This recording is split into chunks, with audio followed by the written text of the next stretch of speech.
klaseng makina magsabi, hindi pwedeng isalin boto ko. Makina sasabihin, gago pala yan eh. Yung makina ninyo, hindi naman yung, sovereign Filipino people eh. Ba't kami makikinig sa makina? Na dinidiktahan din ng operator ng makina. Kung sinong mga, yung mga, mga computer na expert, mga IT ninyo, na dinidiktahan din ninyo. Kaya mag-manual counting tayo para malinis. Kung wala kayong kasalanan, manual counting, bilangin natin. At pagka nalaman namin na ang resulta talagang binaboy nyo, o paano na? Pumelek kayo, you're supposed to protect the people. You're supposed to uphold the Constitution. Hindi yung bababoyin nyo, kayo yung mismong bababoy, Comelec. You're a constitutional body, Chairman Garcia. Kaya pakinggan nyo ang taong bayan. Because kung hindi nyo gagawin yan, ikaw lalo, BBM, kung patuloy ninyong bababoyan at yuyurakan ang karapatan ng mga Pilipino, yung katotohanan, yung katarungan, wala kayo sa katuwiran eh. Aalsan tao talaga. Gusto nyo magkaroon tayo ng French-type revolution? Pagpapatayin ng mga tao yung mga nakapwesto? Isa-isa kayong barilin sa luneta? Ganun ang mangyayari. Mariosip kayo. Tapos tatakutin nyo yung mga tao. No, hindi nyo, walang matatakot sa inyo. Mag-declare ka ng martial law, BBM.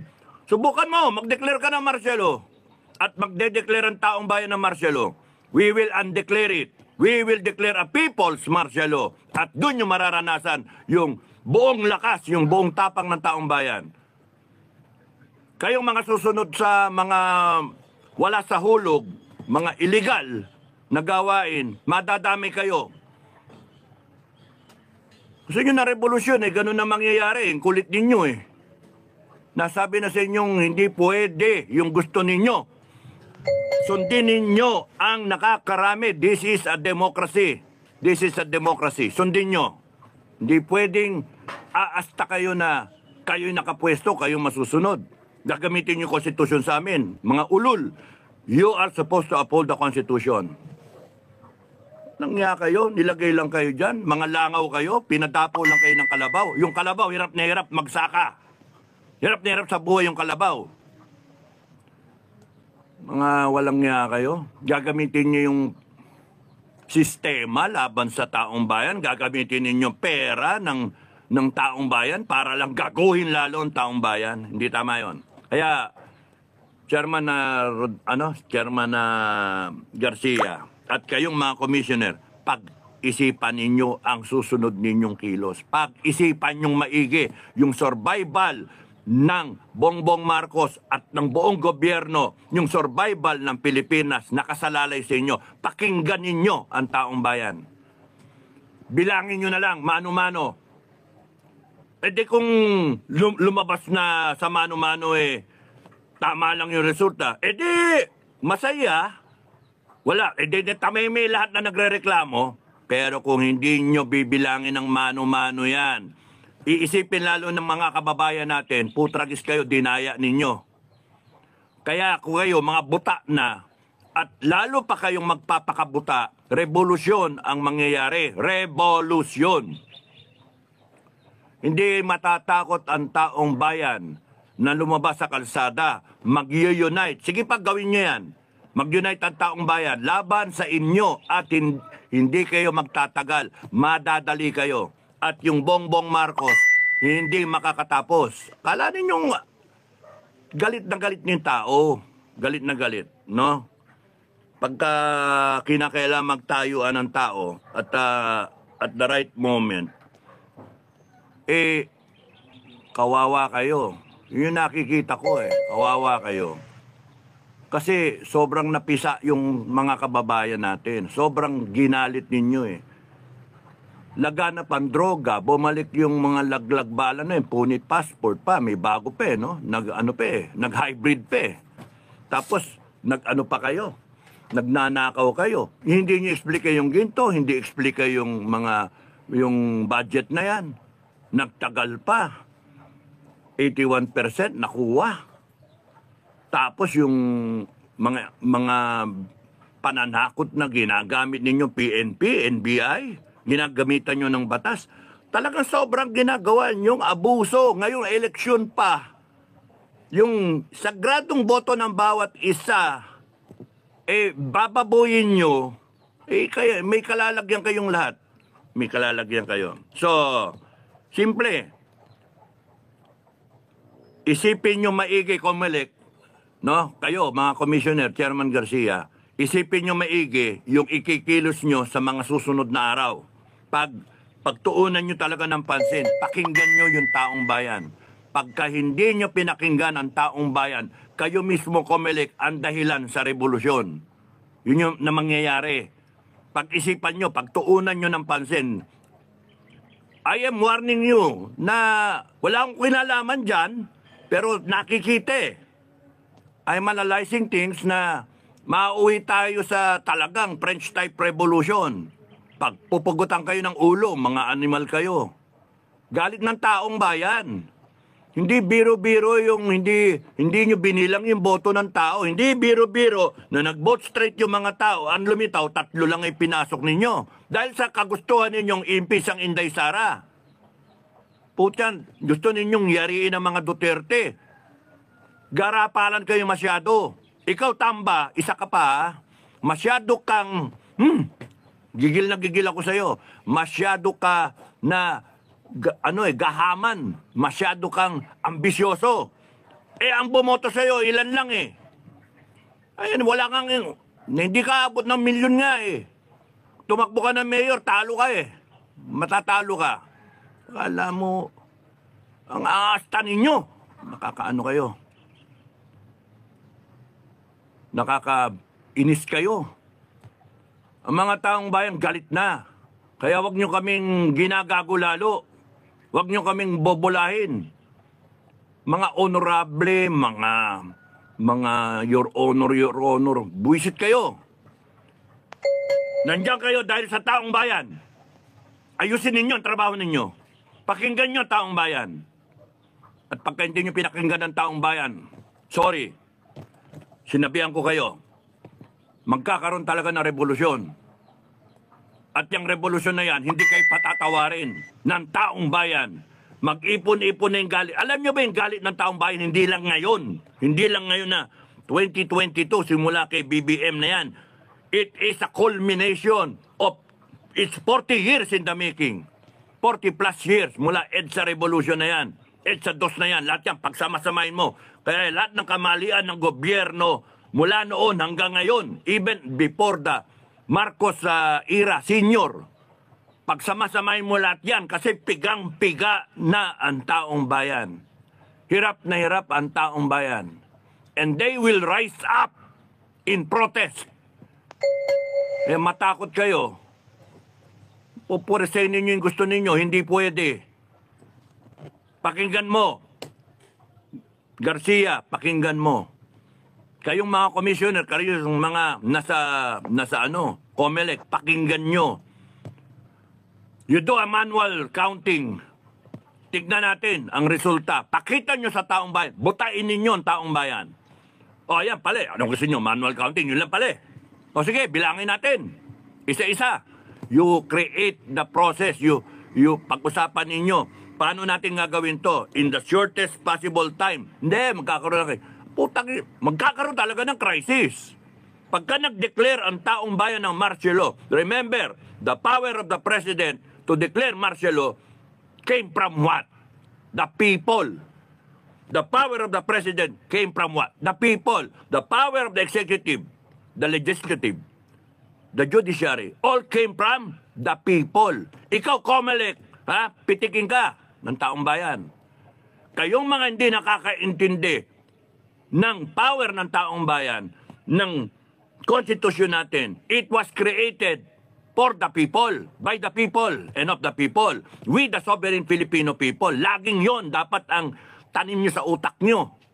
We, the sovereign Filipino people, we only want a good government. We only want service. We only want everything in order. We want peace. We want our ideals and aspirations to be exhibited by the government so that maramdaman namin, hindi, Binababoy nyo kami.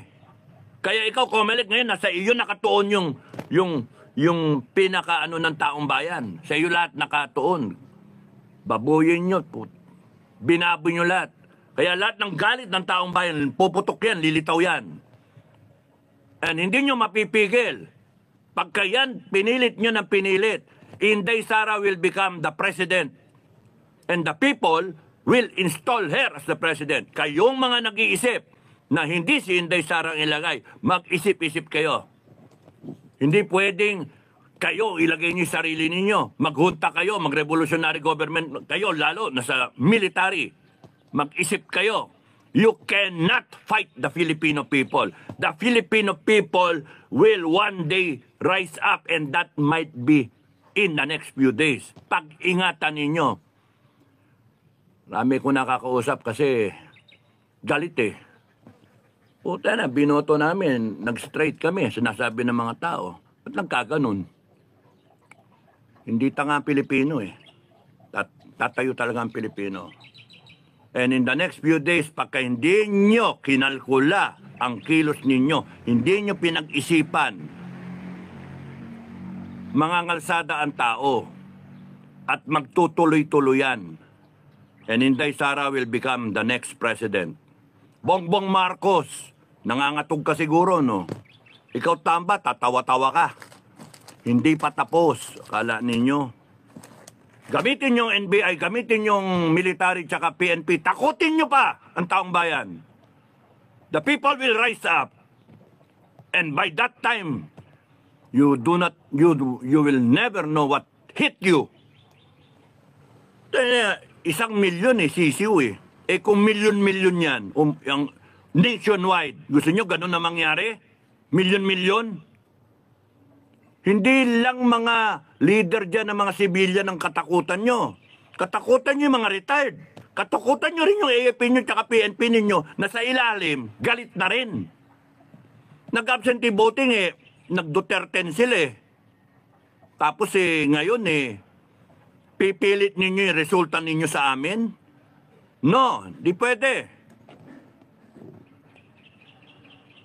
Gusto nyo subukan? BBM, mag-martialo ka. BBM, mag-martialo ka. Subukan natin.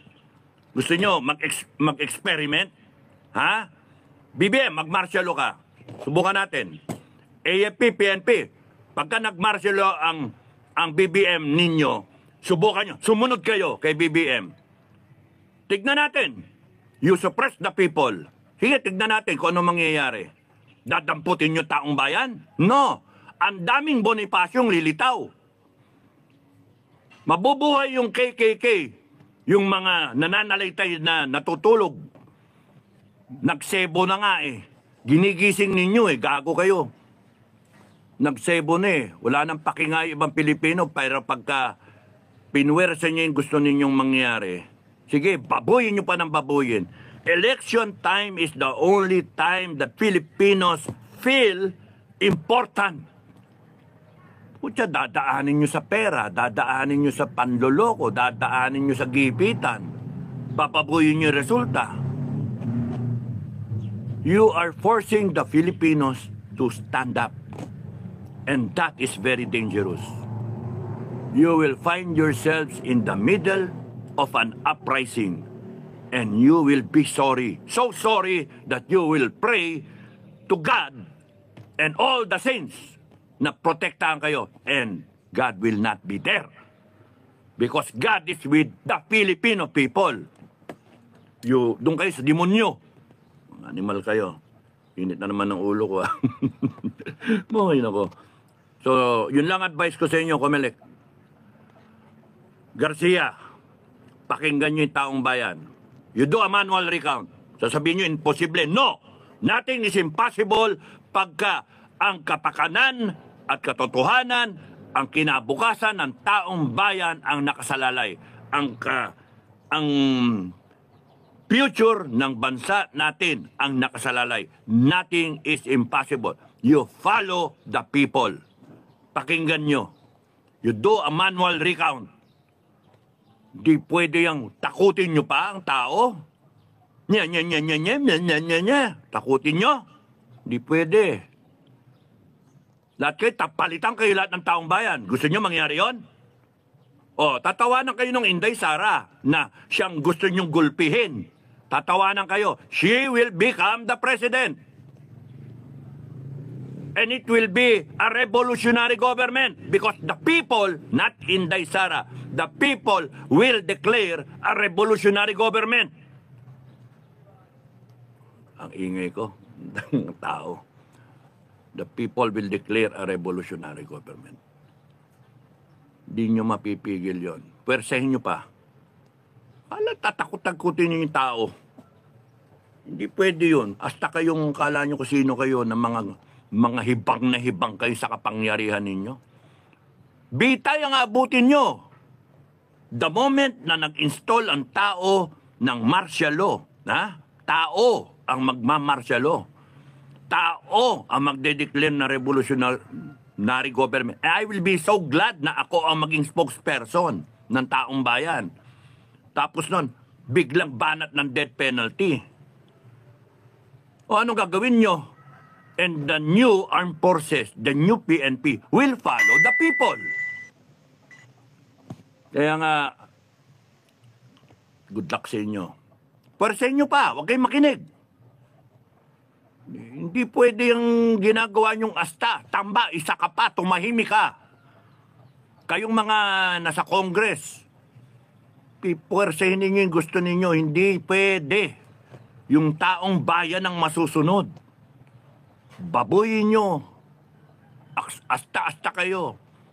Pagka nag-declare ng martial law taong bayan, tuloy-tuloy yan. Lahat kayo under arrest. Bitay kayo lahat. Gusto nyo yan? Subukan nyo. Sige, galitin nyo pa tao. Wala ninyong kayo masunod. Panay kayo mga dispalinghado. Wala kayo sa hulog. Dispalid. Dispalinghado.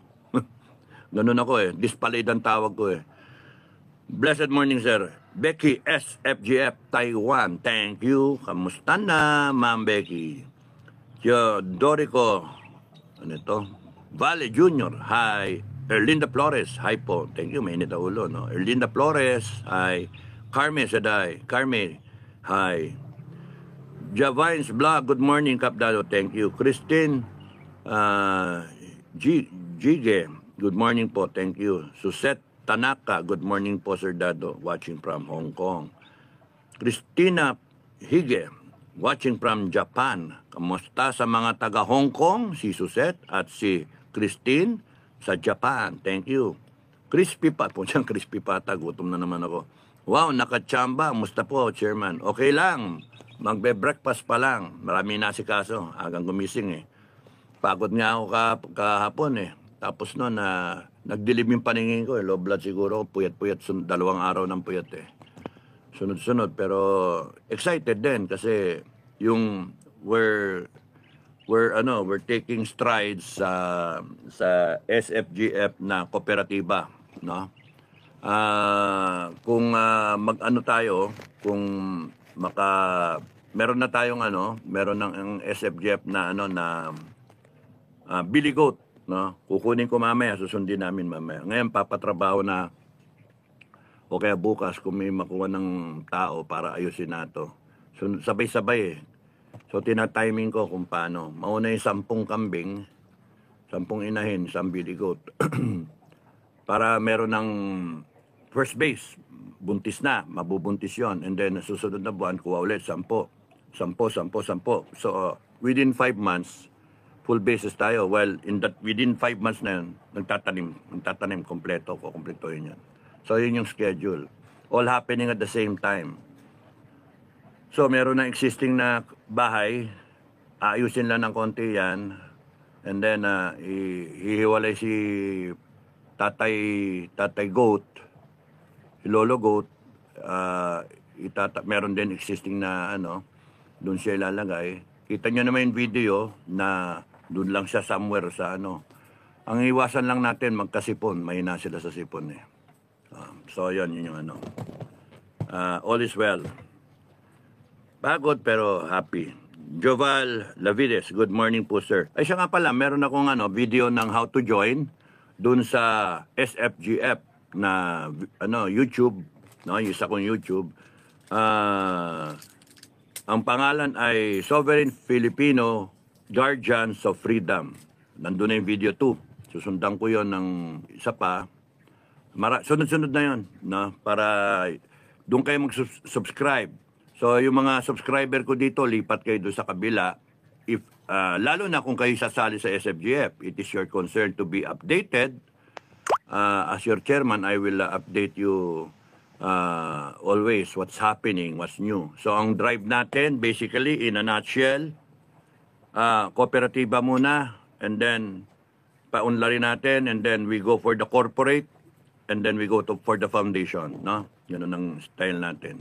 We want to raise that capital na initially mag-incorporate tayo. Meron tayong 10-20 million na paid up capital. So malaking bagay yung mga kakasali sa cooperative. So automatic yon, magiging stockholders kayo nitong kumpanya na ilalagay. So maganda, nandyan na kayo, stockholders kayo lahat ng kumpanya bago tayo mag-initial public offering a few years from now. Once we do that, tuloy-tuloy na yan. Because we will be generating around target mga 3 billion, and we go land banking, and then we go into real estate development, and then bili-bili tayo ng mga franchise so that continues yung yung passive income. And yung mga members, mga anak-anak na members, sila rin ang magpapatakbo ng mga natin, mga little companies, no? Little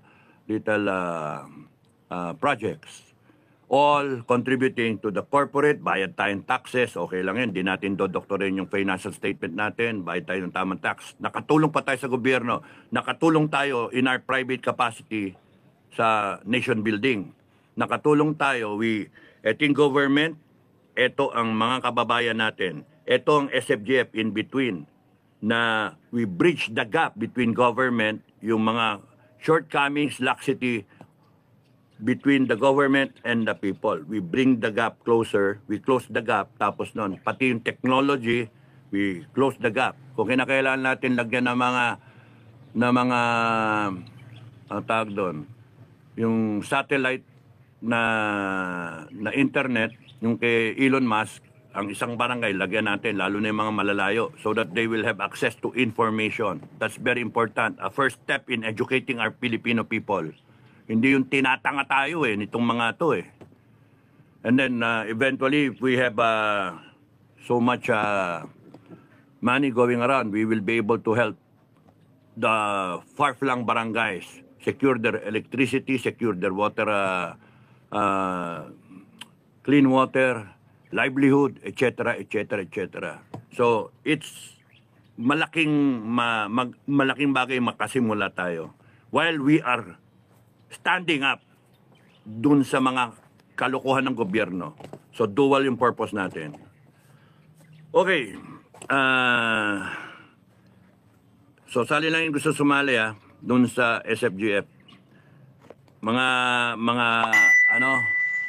5,000 lang ang doon ang nag-subscribe. So I would encourage tong mga nakikinig sa akin ngayon dito sa channel, subscribe kayo doon sa kabila. Sovereign Filipino Guardians of Freedom. Whatever money is generated there because of non-skipping of ads, because of your support, will go to the funding of our endeavor.